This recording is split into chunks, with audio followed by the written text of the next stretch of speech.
الحمد لله رب العالمين والصلاة والسلام على أشرف الأنبياء والمرسلين نبينا وسيدنا محمد مصطفى صلى الله عليه وآله وأصحابه أجمعين ومن بلى. الحمد لله أول والآخر وظاهر والباطن خلق فسوى وقدر فهدى بيده ملكوت كل شيء.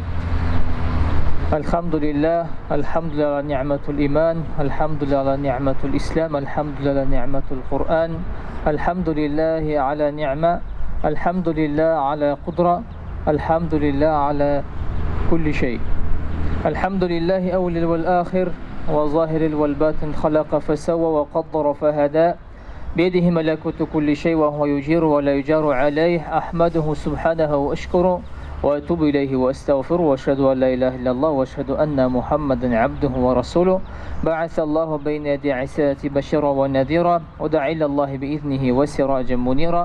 فصلوات الله وسلامه عليه وعلى آل بيته الطيبين الطاهرين وعلى أزواجه الأمهات المؤمنين وعلى أصحابه والتابعين ومن تبعهم بإحسان إلى يوم الدين. Hürmetli mümin Müslümanlar, gazizin kardeşlerimiz, indi barçağızını da o'sha endi Yerda masjidida sizni ko'rishga bek shodmiz. Barchamizni salomlaymiz. Assalomu alaykum va rahmatullohi va barakatuh. Alloh taolaning salami, rahmati, ne'mati bo'lsin. Bek ahamiyatli ham fazilatli oylarda, Zulhijja oylarimizda Allohga shukr, mana bugungi kunda juma namozlarini bosib, saflarni tizib, shular bitindi Alloh taolaga yaqin ayu izindən Allah subhanahu wa ta'ala bir ekanligini ant etib, Allah Teala'ya şükür izindən izgi ameller qilib, hamin içindən da Rabbimiz Allah bizga bergan turmushni, bulgan nimetlerin qadrini bilib, xayrli amel qilirga Rabbimiz Allah barchamizga nasib etsin. Şu turmushda Allah subhanahu wa ta'ala o'z rahmeti bilen, haminde rizalığı bilen bizge bir ko'p nimetler berdi. Hamin şu nimetlerin birisi ol indi yaşaw ravişi. Şu turmushda yaşaganda Rasulullah sallallahu aleyhi ve sellem ayta innemel a'malu binniyat, har bir ish niyatdan turadi. Bo'lsin Ramazan Şerif ayı, Ramazan Şerif ayıga indi kirgach, haminde Ramazan'a kadar hazırlık başlana. Hem bugungi kunda Zulhijja oyları ol Hac ayı şundan da şu indi aylarda da bek ko'rkam ameller her bir mümin Müslüman kişisi qilala. Yana şulay indi qurban chalu, izgiliklar yasav. Hem indi har vaqt Rabbimiz Allah bizga nindir mümkinchilik beradi. Onlarga yaqin bo'lish uchun. Hem bugungi kunda biz indi har vaqt 5 tapır namaz okuyalabız. Allah Teala'ga yaqinayıp, Allah bar ekan ham bir ekanligin ant etib, şükrine qilib, şükür izindən bo'lsin uraza, bo'lsin hac, yana şulay indi mingdir izgilik, yaxshilik, yordam qiluvsizu, ham mana bütün bulgan nimetler ol şundan da Allah Teala'ga tutaşa. Allah Rabbimiz bizga indi gazizin kardeşlerimiz ko'p nimetler, şadlıklar, bereketler verip bek ahamiyatli, ham indi fazilatli oylarda şu indi gayetlerimiz inşallah kelib jete uzoqlanmış şu gayetlerini de qarşı alıp birden bulup Allah subhanahu wa ta'ala'ya yaqinayu niyeti bilen gayet namazında qatnaşıp qurbanlarını çalıp inşallah Üşeyinde itlerini şulay bir muhtaç, zayıf kişilerge, gerekli orunlarga topşırıp Allah Teala şu izgi niyetten, izgi amellerden kin rahmetim bilen kabul kılsın, razı olsun inşallah. Indi hürmetli cemaat, hiç şeksiz uzaklanmay bizin indi Eidul Adha kurban gayetlerimiz kelib jete, şu şeyni kurbanга yana şulay hazırlık bara. Biz indi hazırlanabız bütünübüz, çünkü ol bek ahamiyatli gün. Ham indi ol bir kunigina tugil, 3 gün şulay bitindi gayetlerimiz devam ete. Şu 3 günde çalıp bula hayvanlarını Һәм Аллаһ Раббыбыз безгә инде шалашык хайваннарны сезнең өчен бик күп файдалы бардыр ди. Ул корбанны шала торган урыннар да билгеле.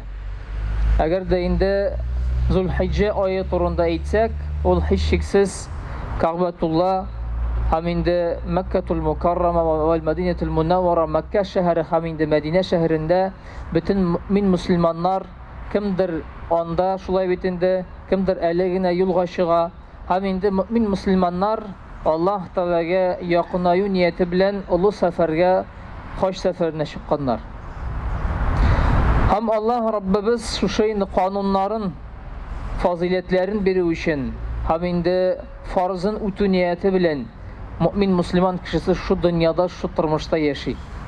Һәрбер мөмин мөселман кешесенең ниндидер фазилеты, ниндидер шатлыгы, бәрәкәте бар, чөнки Аллаһ та анарга биргән бу гомерне, бу тормышны.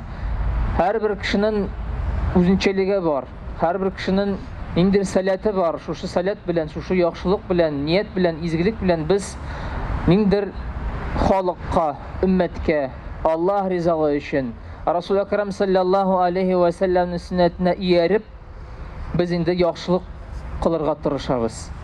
Шушы изгелекләрне яшәгән вакытта Аллаһ Раббыбыз бүгенге көндә безгә менә бу булган табигатьне, бу булган нигъмәтне күреп, сизеп, шөкер кылып, рәхмәт әйтеп, җомга намазларыбызда без инде бөтенебез шулай бит инде фарыз гамәлгә килдек. Шушы гамәлләрне, ниятләрне Раббыбыз Аллаһ кабул кылсын. Аллаһ Раббыбыз безгә инде җан, тән, мал-мөлкәтне, гаилә балаларны, тигезлекне, кайгы хәсрәтләрне, ачлыкларны, зәхмәтләрне дә бирә. Ләкин инде шушы тормышта безнең җәмәгать һәр вакыт мөмкинчелек бар Аллаһ Тәгаләгә ялварып дуа кылырга. Шу дуалар белән без инде Аллаһ Тәгаләдән сорыйбыз, яхшылык бир, туры юлга күндер. Һәм чыннан да газиз кадерле балаларның игелекле, намуслы һәм инде әхлаклы, әдәпле балалар булсыннар дип без һәр вакыт дөньяны, тормышны алып барырга тырышабыз. Инде җәмәгать һичшиксез Аллаһ Тәгаләгә якынаю өчен без инде корбанга килеп җитәбез, шушы корбаннарны шалабыз һәм иң беренче Раббыбыз Аллаһ әйтә, Аллаһ исеме белән Аллаһ Тәгаләне зикр итеп шушы хайваннарны шалыгыз ди. Ул да булса Бисмиллаһир-рахманир-рахим, шулай бит Аллаһу акбар дип без шушы хайваннарны Аллаһ ризалыгы өчен шалабыз һәм инде бу бик күркәм гамәлләрнең берсе, чөнки Аллаһ Тәгаләгә якынаю ул һәр вакыт билгеле булган ысуллар белән. Һәм Аллаһ Раббыбыз шушы инде ихлас күңелдән ният кылган адәм балалардан разый булсын, кабул кылсын һәм һичшиксез инде киләчәктә дә кайгы хәсрәтләрдән, бәла казалардан, афәтләрдән, ачлыклардан, зәхмәтләрдән Раббыбыз Аллаһ барчабызны да ерак итсен иншаллах. Дөньяда яшәвендә һәрбер мөмин мөселман кешесе ул Аллаһ Тәгаләгә якын булырга һәр вакыт тели. Аллаһ Субханаһу ва Тәгалә, хөрмәтле җәмәгать, безгә күп нигъмәтләр, шатлыклар биреп, яна шулай инде фазилетле булган айларны, яна бик әһәмиятле көннәрне заяга уздырмыйча Аллаһ Раббыбызга якынайып, Аллаһ кушкан әмерләргә буйсынып, тыйган гамәлләрдән тыелып, һичшиксез адәм баласы бәхетле була ала. Һәр вакыт инде бәхет ул үзенчәлекле адәм баласына. Һәм һәр вакыт инде менә без тырышабыз изге ният кылырга. Һәм мәсәлән, кемдер ният кылган хаҗ сәфәренә чыгарга, хаҗга барырга, ләкин аның мөмкинчелеге булмаган, бәлки акчасы җитмәгән, саулык, сәламәтлек шулай бит начарланган. Һәм шушы Корбан гаетендә, җомга вакытларыбызда без инде Аллаһка ялварып, я Раббым, шушы инде хаҗ сәфәренә мөмкинчелек бир, я Рабби, барырга, сиңа таба килергә һәм инде гамәл, гыйбадәт кылырга. гомре булсын. Яна шулай инде киләсе Рамазан шәриф айларыбызда ураза тоту булсын. Курбан вакытларыбызда курбан чалу булсын. Садака бирү, изгелекләр ясау, елмаю, ярдәм кулын сузу. Ул җәмәгать бөтен безгә бик яхшы тәэсир итә. Безнең тормышка, безнең калыпка, безнең йөрәкләргә ул бик кирәк, чөнки менә бу гамәлләр белән без Аллаһ Тәгаләгә якынаябыз. Әгәр дә без Аллаһ Тәгаләгә якынаябыз икән, Аллаһ Раббыбыз безгә шатлыгын да, бәрәкәтен дә, ниғмәтен дә, кешесен дә, bütün булган мәсьәләләрне хәл итүче Алла Раббыбыз Аллаһ фақат улдыр. Һәм нинди генә авырлык булмаса да, куллар аска таба чигелсә дә, без я Раббым, ла илаһа илляллаһ Мухаммадур Расулуллаһ сүзләргә туры калып, Аллаһ Тәгаләдән дуа сорасак, Аллаһ Тәгаләгә ялварсак, Раббыбыз Аллаһ безне бер кашан калдырмас, әгәр дә без аны калдырмасак. Әгәр дә без Аллаһ Тәгаләне искә төшереп, зикр итеп, тасбихлар тартып, Субханаллах, Машаллах, Аллаһу акбар, ла хаула ва ла куввата илля билlah, һәм башка тасбихларны, зикрләрен әйтсәк, һич шиксез ул инде безнең тәнебезгә, гакылыбызга, каләпләргә бик яхшы файда китерә.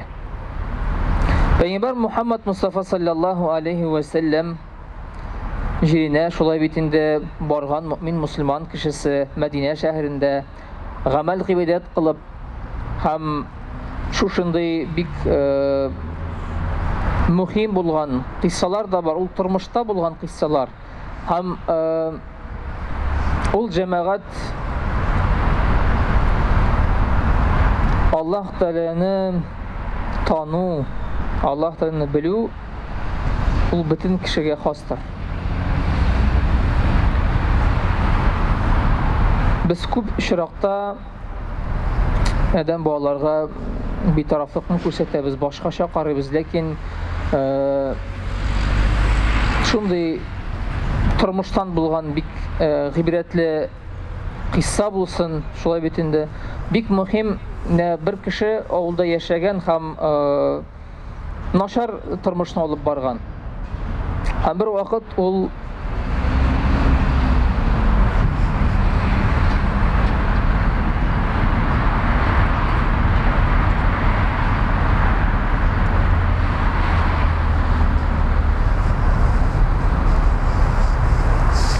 bir vaqt күрә ул пәйгамбәрне төштә. Инде беткән кеше инде. Беткән кеше беркем дә аңа ышанмый. Бу кеше төнә күрә төшне, шушы төштә пәйгамбәр анага килә һәм әйтә: "Минем яныма кил. Хаҗ сәфәренә бар, минем янга, мин сине чакырам" ди. Бу булган төшне сөйли икән бу авылда булган бай кешеләргә. Шушы авылны тоткан кешеләргә сөйли дә, бу кешеләр әйтә: "Карале, әллә инде син җүләрме?" ди. Җигендә пәйгамбәр. Тегеләр инде бай кешеләр намазда намаз укыйлар, гамәл кылалар, бөтен тәртип. Булар инде ышанмыйлар. 1 килә, 2 килә, 3 килә. Алар инде аңлаганнар бу кеше дөрес сөйли икәнлеген. Аннары акча җыйганнар да һәм инде бер кеше әйтә: "Карап, мин синең белән барам, бергә барабыз." Бергә бардык та төштек Мәдинә шәһәрендә. Ул әйтә: "Кая пәйгамбәр? Кая, эй Расулулла, кая син?" Аннары инде bütün булган кешеләр күрсәткәннәр, менә монда пәйгамбәрнең мәчете, менә пәйгамбәр монда ята һәм анда шушындый раут бар. Җәннәт урыны дип әйтәләр аны. Ул инде яшел палас белән билгеләнгән. Ул инде ничектер инде сөйләшкән, телне белми, ничек булса да сөйләшкән һәм инде шунда калган. Бер төн, 2, өченчегә бер нәрсә ашамыйча, бер су эчмичә, Менә шул халәттә булган һәм bir вакыттан соң аны инде әйтәләр, әйдә синең хәл бик начар, без сине алып китәбез. Ул әйтә, юк. Мине Расулыбыз сайлады, Расулыбыз чакырды, мин аның янында монда. Һәм инде шушы кинәт кенә, шушы мизгелдә, шу әйткән сүзләрдән соң вафат булган. Һәм вафат булганнан соң инде без җәмәгать шушы тормышта безнең бернинди гарантия юк. Әгәр дә мәсәлән бүген без 5 вакыт намаз укыйбыз, уразаттабыз, гамәл кылабыз һәм инде без изге кешеләр, яхшы кешеләр һәм инде безнең хата кимчелек юк дип әйтеп булмый. Һәм башка кешеләргә дә битарафлыкны күрсәтмичә, Аллаһ динен кудрәте киң. Инде менә шулай Расул Акрам саллаллаху алейхи ва саллям анарга тишкә кергәндә һәм инде аның тормышын, язмышын, гакылын һәм гомумән калыпта булган хисләрен үзгәрткән. Ул инде иманга килеп, Аллаһка ялварып, Мәдинә шәһәрендә вафат булган. Ягъни шушы тормышта җәмәгать төрле вакыйгалар бар. Аллаһ Раббыбыз инде шушы бик әһәмиятле, фазилиятле булган гаетләребезне, җумгаларыбызны юк итмичә яхшылык кылыйк, бердән булыйк. Һәм инде Раббыбыз Аллаһ инде тынычлыкта, иминлектә хәерле гомер итәргә Раббыбыз Аллаһ барчабызга да насыйп итсен. Шушы инде ла илаһа илляллаһ Мухаммадур Расулуллаһ сүзләргә туры калып, һәм такбир тәшрик көннәре безнең килеп җитә. Гаит көннәрдә дә без инде Аллаһны мактыйбыз. Аллаһу акбар, Аллаһу акбар, Аллаһу акбар, Аллаһу акбар. Ла илаһа илляллаһ валлаһу акбар ва лиллаһил хәмд. Без инде һәр вакыт такбир әйтәбез. Шушы такбирләр белән Аллаһка якынайып, изгелекләр кылырга Раббыбыз Аллаһ барчабызга да насыйп итсен. Вассаламу алейкум ва рахматуллахи ва баракатуһ. Вассами'уд дуа.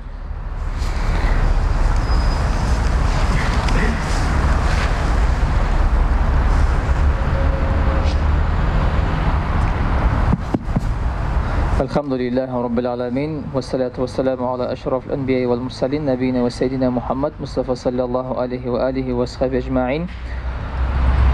اللهم أعز الإسلام والمسلمين، اللهم أعز الإسلام والمسلمين، اللهم أعز الإسلام والمسلمين. وارض الله عن خلفاء أبي بكر وعمر وعثمان وعلي ونسائر صحابة نبيك محمد مصطفى صلى الله عليه وآله وأصحابه أجمعين. ربنا اغفر لنا ولإخواننا سبقون بالإيمان، ربنا عل للذين آمنوا إنك رؤوف رحيم. وارض الله من خلفائه أربعة أبي بكر وعمر وعثمان وعلي وأنصار صحابة نبيك محمد مصطفى صلى الله عليه وآله وأصحابه أجمعين. Уважаемые единоверцы, хотелось бы напомнить, что мы продолжаем принимать заявки на Курбан. Также в праздничные дни у нас будет проходить прием мяса. Кто-то, возможно, будет в деревнях закалывать. Мы с радостью будем принимать это мясо, будем раздавать малоимущим, бездомным. Также в течение года мы кормим реабилитантов, кормим тех людей, которые нуждаются в этом. Самое главное, чтобы каждый из нас сделал это богоугодное дело ради удовольствия Всевышнего, чтобы Всевышний принял и, конечно же, воздал. А тем самым мы, в свою очередь, постараемся сделать все возможное, чтобы вот это мясо, оно дошло до нуждающихся, до малоимущих, для тех людей, которые будут радостно встречать это мясо, радостно благодарить за то дело, которое все мы с вами делаем для того, чтобы получить удовольствие Всевышнего Аллаха. Также хотелось напомнить, что праздничный намаз у нас будет 28 числа. В 2:30 будет чтение Корана, в 3 часа будет вагаз, и в 3:30 будет праздничная молитва. Пусть Всевышний примет и воздаст за все наши благодеяния. Вассаляму алейкум ва рахматуллахи ва баракатуху, ва акимус салях.